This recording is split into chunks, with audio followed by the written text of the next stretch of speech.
Game lainnya, gelaran Kids Basketball League 2024, tim Sahabat Kenten berhasil mengalahkan Bidara dengan skor 38-2.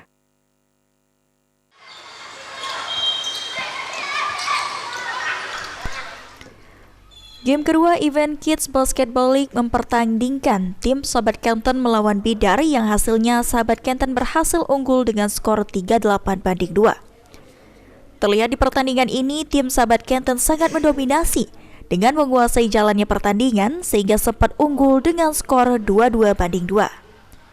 Dengan hasil ini, Coach Sahabat Kenten Taufik berharap supaya event KBL ini timnya dapat memperbanyak jam terbang sehingga kualitas mereka lebih baik dari segi mental maupun kerja tim.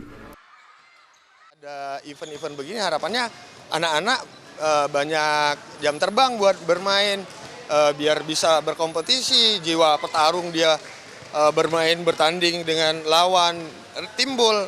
Jadi mungkin kualitas mereka bisa lebih baik dari segi mental maupun kerjasama tim. Sementara itu, Coach Bidara Yudi berharap agar timnya tetap semangat dalam bermain secara maksimal di setiap gamenya.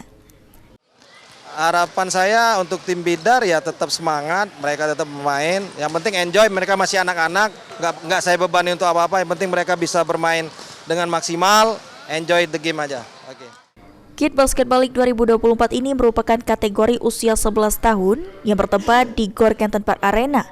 Pertandingan yang berlangsung di Gor Kenten Park Arena ini menarik perhatian banyak penonton dari kedua tim. Rian Pal TV.